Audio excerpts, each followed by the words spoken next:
a picture of the tools that a doctor will use when performing an abortion. Do you think this is an ethical way to end a baby's life? Don't let a news source steer you in one way or another on this topic. Know the facts and make the decision for yourself.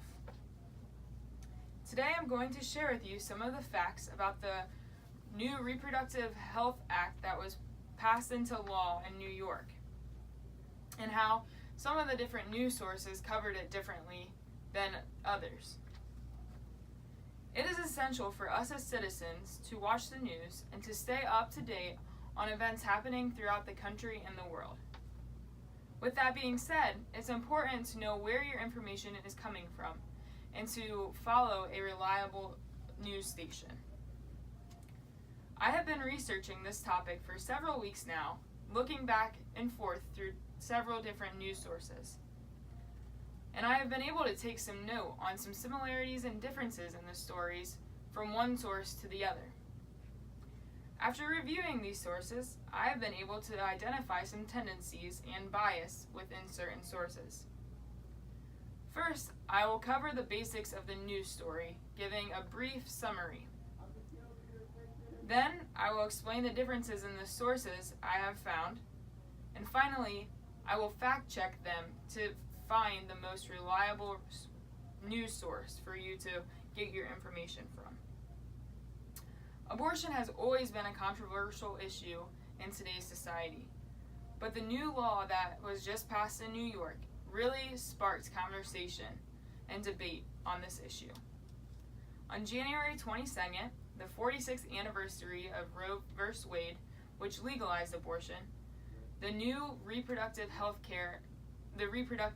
Act was put into law in New York City. According to Megan Doozer's VOA news article, when President Trump first was elected into office, his campaign running was to overturn Roe v. Wade and stop the funding of Planned Parenthood, which supported abortion. This will safeguard New York so that if the Supreme Court overturned Roe v. Wade, they would still be able to perform an abortion. This also allows any health care provider to perform the act, not just the physician, and it takes it out of the criminal code of New York, so it will no longer be considered a felony.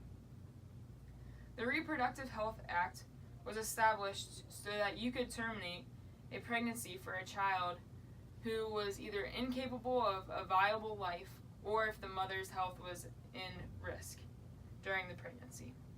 This law also enables the abortion to happen after 24 weeks of pregnancy, meaning a full-term baby could be aborted if, for some reason, it was not going to be viable when it was born, or if the mom's health was at risk.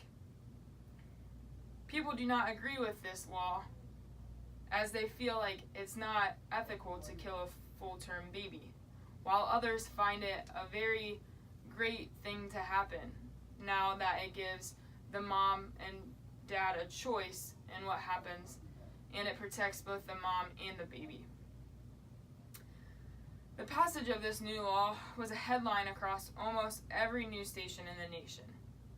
The only issue is that not every news source reported the issue without having any bias.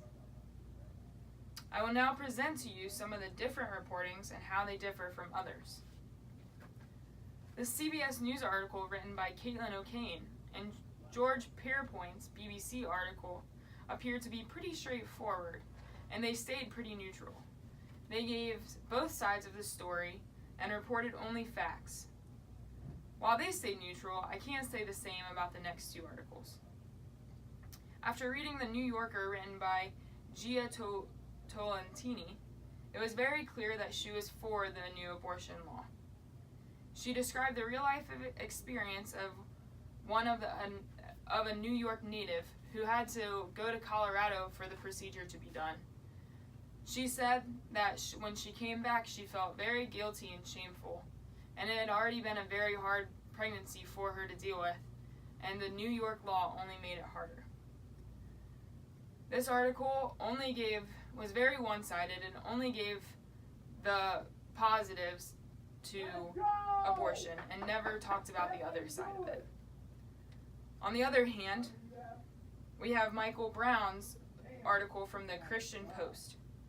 It is very evident in this article that he is against abortion, as he does not talk about any positive aspect to it. He kept bringing up the fact that an abortion can happen for any reason now. And he talked about how, and he tried arguing with New York's governor about how President Trump's comments at the State of the Union were incorrect when it was saying that abortion could happen for anything. Regardless of your opinion on the issue, it is important to know the facts about it. You want your information from a source that can be trusted and has a lot of credibility. After fact-checking these news sources, I have been able to come up with some of the more reliable sources to trust for your information coming from now on. First, we will discuss the Christian Post article and how it was incorrect in some of its information. The article tried saying that a fetus could be aborted for any reason, and this is not true. It can only happen if the fetus is either not going to be viable once it's born, or if the mother's health is at risk. Though the CBS, BBC, and the New Yorker all shared pretty much factual information, the New Yorker was quite biased, so you really should not be able to trust the information that comes from that source. With that being said, though, the CBS and BBC articles stayed very neutral throughout, and they are a credible source to get your information from. After starting with a brief summary of the Reproductive Health Act, I was able to use different sources to fact check and find out what the most reliable source was so that you can find the most reliable source to get your information from in the future. Different news sources have different levels of credibility, so it's very important to fact check your information before really trusting what's being brought to you. Don't let a news station steer you in one way or another about a topic. Know the facts and make the decision for yourself. I hope that after this presentation, you are able to fact check news sources so that you too can find the most credible information and find a news source that you know is going to be trustworthy.